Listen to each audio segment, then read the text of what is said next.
तो उत्तर प्रदेश ने अपना अब तक का सबसे बड़ा बजट पेश कर दिया है।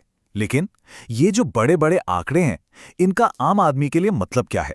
आइए इसी को समझने की कोशिश करते हैं। सबसे पहले तो जरा इस नंबर पर गौर कीजिए, 9,12,000 करोड़ रुपए। जी हां, ये बहुत बहुत बड़ी रकम है। असल में ये उत्तर प्रदेश का आज तक का सबसे बड़ा बजट है। और ये नंबर ना सिर्फ एक आंकड़ा नहीं है, ये राज्य की आर्थिक ताकत और उसके इरादों का एक साफ साफ संकेत भी देता है। तो सवाल उठता है कि भाई, इतने भारी भरकम बजट से आखिर होगा क्या, मिलेगा क्या? देखिए, कुछ बहुत बड़ी घोषणाएं हुई हैं, जैसे कि लड़कियों की शादी के लिए जो मदद मिलती थी उसे लगभग दुगना कर दिया गया है। होनहार छात्राओं को स्कूटर मिलेंगे, 10 लाख नौकरियों का वादा है। और हां, हेल्थ सेक्टर में भी एक बड़ा उछाल देखने को मिलेगा। आज की इस बातचीत में हम सबसे पहले बजट के साइज की बात करेंगे, फिर देखेंगे कि महिलाओं, युवाओं और किसानों के लिए इसमें क्या खास है।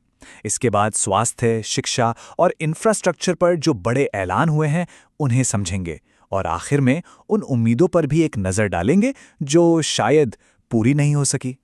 तो चलिए सबसे पहले सवाल से ही शुरू करते हैं। आखिर ये बजट इतना बड़ा है क्यों? देखिए, ये सिर्फ एक बड़ा नंबर नहीं है, ये एक जबरदस्त जंप है। पिछले साल के मुकाबले पूरे 12% की बढ़ोतरी। ये दिखाता है कि सरकार बड़े पैमाने पर खर्च करने को लेकर कितनी कॉन्फिडेंट है। और हाँ, इस साल सरकार के फोकस में एक क्लियर शिफ्ट भी दिख रहा है। मतलब जहां पिछला बजट बड़े बड़े इंफ्रास्ट्रक्चर प्रोजेक्ट्स पर था, वहीं इस बार का बजट सोशल वेलफेयर पर ज्यादा ध्यान दे रहा है, जैसे कि रोजगार, महिलाओं की सुरक्षा, किसानों की मदद। ऐसा लगता है कि ये जमीनी स्तर पर इकोनॉमी को मजबूत करने की एक कोशिश है। और दिलचस्प बात यह है कि ये सिर्फ पुरानी योजनाओं को आगे बढ़ाने की बात नहीं है। पूरे 43,000 करोड़ रुपए सिर्फ और सिर्फ एकदम नई स्कीमों के लिए रखे गए हैं। मतलब ऐसी स्कीमें जिनका फायदा सीधे सीधे राज्य के लोगों तक पहुंचेगा। तो फिर सवाल ये है कि इतना पैसा जा कहां रहा है? चलिए अब जरा पिटारा खोलकर देखते हैं कि महिलाओं, युवाओं और किसानों के लिए इसमें क्या निकला है। महिलाओं के लिए कई बड़े ऐलान हैं। शादी के लिए मिलने वाली आर्थिक मदद अब लगभग दोगुनी हो गई है।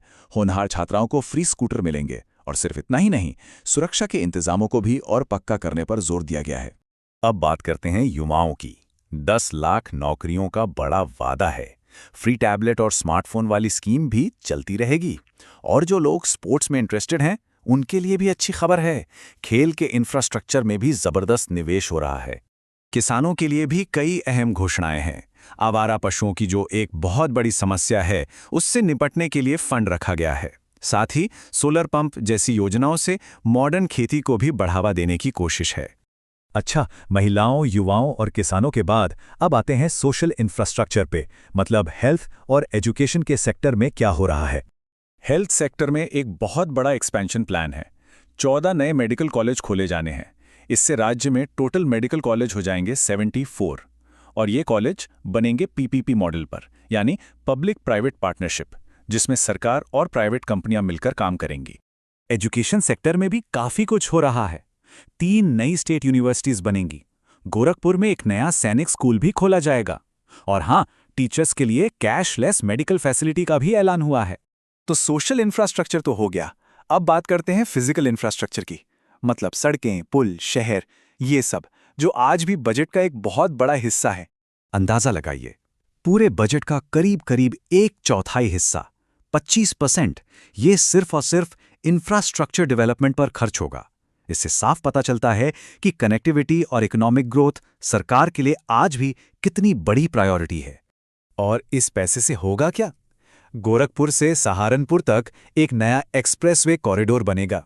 जेवर एयरपोर्ट को और बड़ा किया जाएगा। और तो और 7 नए स्मार्ट शहर भी बनाए जाएंगे। ये वो प्रोजेक्ट्स हैं जो आने वाले वक्त में सही में राज्य का चेहरा बदल सकते हैं।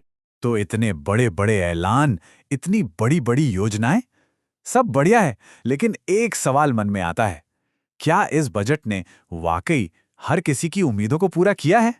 तो चलिए अब सिक्के का दूसरा पहलू भी देख लेते हैं। बात करते हैं उन उम्मीदों की जो इस बजट में अधूरी रह गईं। हाँ, ये सच है कि कुछ तबकों को इस बजट से काफी निराशा हुई है, जैसे कि शिक्षा मित्र और आउटसोर्स कर्मचारी। उन्हें उम्मीद थी कि उनका मानदेय बढ़ेगा, लेकिन ऐसा नहीं हुआ।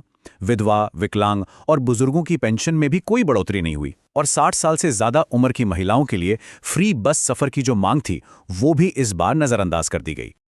लेकिन इन कमियों के बावजूद हमें एक बार फिर इस बजट के स्केल को समझना होगा। ये कोई छोटा मोटा बजट नहीं है।